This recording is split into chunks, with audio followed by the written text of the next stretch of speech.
Hi everyone! Okay, so this happened. 2 weeks ago, for some reason, my channel views started going through the roof. It was mainly my video on Vikings in North America, published half a year ago, that got the extra traffic. This video was already doing well, being at a comfortable 50-60 views per day, but ever since February the 18th, this has gone up to several thousands per day. The reason has probably got to do with the YouTube algorithm, because apparently this video is being suggested more often to viewers on YouTube. For those of you wondering why I don't have more subscribers, well, first of all, thanks for the compliments, and second of all, it is just really hard getting discovered, and as a YouTuber you are really at the mercy of the algorithm. You can of course always help out by sharing these videos on social media and get the word out. Anyways, the extra traffic really boosted my subscriber count. In the course of a week it doubled, and over the following week it quadrupled. And now I'm here at well over 1,000 subs. And that is amazing. So I wanted to make this video saying thank you all, and also do a little Q&A with the questions I've been receiving in the comment section. I would like to thank everyone for viewing my videos and supporting me. Also thank you for all the comments with nice compliments, the funny ones, and last but not least, the interesting inputs. I try to respond to a lot of comments, but of course I cannot attend to everyone, so I apologize if you didn't get a direct response from me. There were also a few obvious trolls and some remarks that were kinda stupid or kinda racist, but it has actually not been that bad. As a general rule, I just ignore the bad comments because I don't want to be drawn into a spiral of negative discussions. I'd rather make more videos. I did assign some buddies as moderators to help me out though. On the other hand, there were quite a few heartwarmingly supportive comments, and I really appreciate those very much. Thank you. There were also some viewer suggestions and scenarios in the comments section, and I really do love these. Some of them are really good, and I may use a couple of ideas in a follow-up video. I will of course try to credit those who gave the ideas, but in any case, keep them coming. It seems a few topics on my channel are more popular than others. As it stands, most people are interested in Vikings, space and alien life forms. So I will of course do more on that. Maybe even space Vikings fighting aliens? That sounds cool. A less popular topic are my movie psychoanalyses, so I will probably do less of those or put them on a separate channel on some stage. If you do enjoy these, please let me know in the comments. Now on to the Q&A. A lot of you have been noting my accent. Comments vary from the interested and the nice to the very nice, to the ones that were a bit rude but still nice, I guess. Well, to those who haven't already figured it out, Dutch is my native language, so that obviously influences my accents. At the same time, we learn British English in school and hear a lot of American English on TV, in movies and on the internet. So my accent floats somewhere in the tension field between those three poles. I'm aware of some of the differences and try to speak in a way that is both natural for me and understandable to others. I was also asked why I don't do videos more often. Well, the short answer is that due to personal circumstances, I have very little spare time on my hands.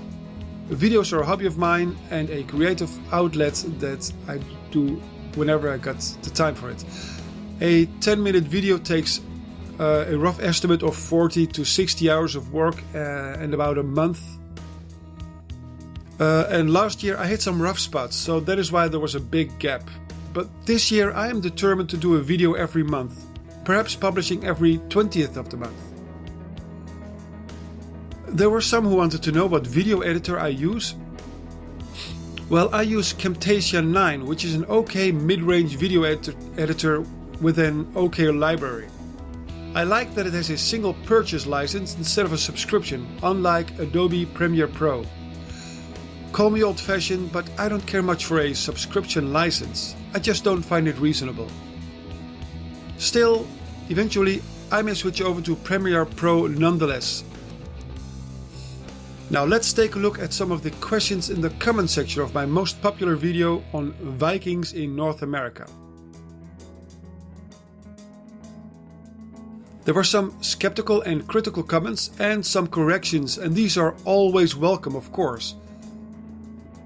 These kinds of alternate scenarios are always highly speculative, and there are a lot of things to take into account. There is, by the way, a difference between counterfactual and alternate history.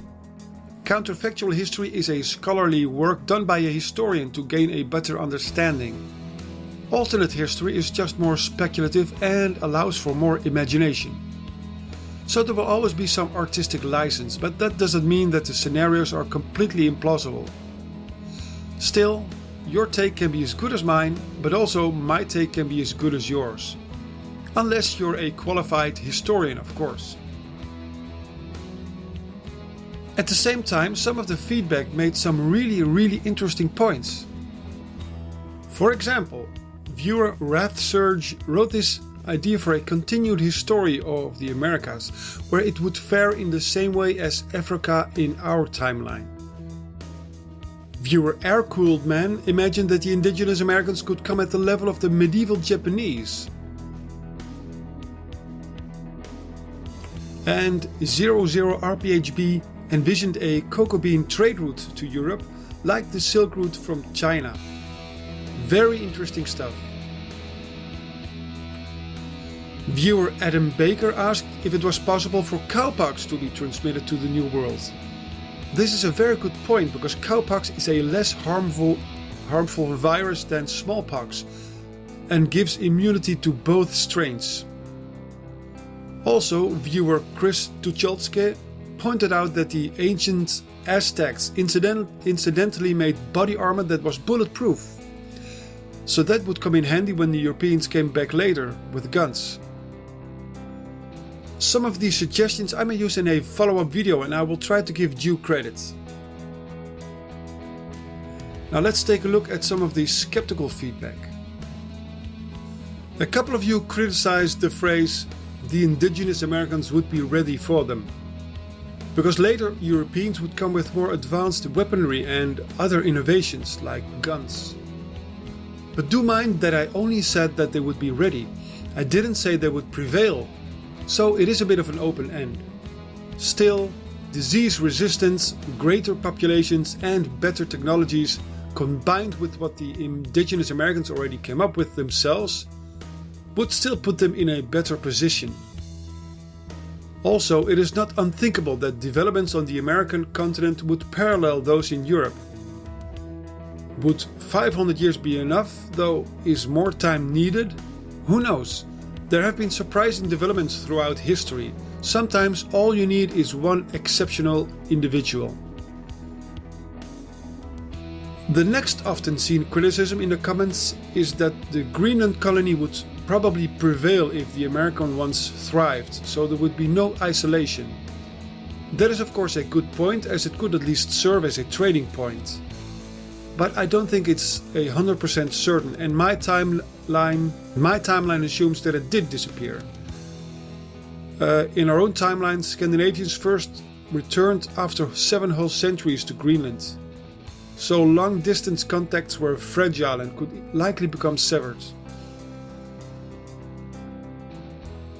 Then there was the idea that other Europeans would certainly hear about America and come as well. I'm not so sure about that either. First of all, the Americas were isolated when the Greenland colony fell away, in my timeline. And also, we say that in retrospect. Because now that the Americas basically are Europe version 2.0, we know now that colonizing the America has been a good idea for Europeans at least. However, we cannot assume that the early medieval Europeans had that same worldview. Actually, it would seem that it was mostly Vikings that were getting around all over the place, though I may be wrong about that. In any case, there's probably a reason that the age of exploration began as late as it did. The fourth frequently written comment was about the reason for conflicts between Vikings and natives. I chose one event that I heard of, but there are of course other stories as well. For instance, many mention that trading milk products to the lactose intolerant natives made them think the Vikings tried to poison them. And there's also a story about a bull that escaped from an enclosure and scared the natives. The problem is that we don't know for sure what really happened back then. We only have scanty stories and hearsay.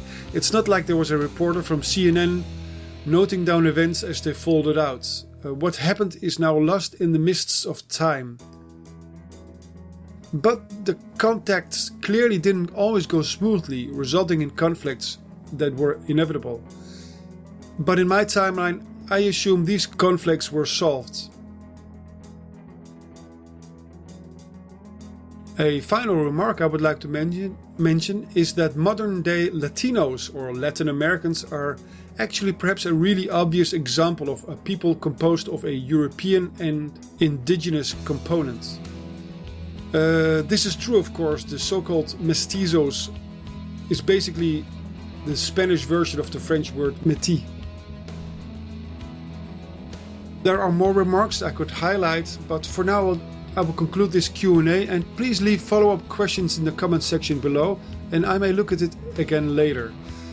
Remember that I've started working on a new video where I'll try to imagine the continued history of the Americas with Norse influence. I'm also working on some other videos on other topics, so please stay tuned. But for now, bye bye.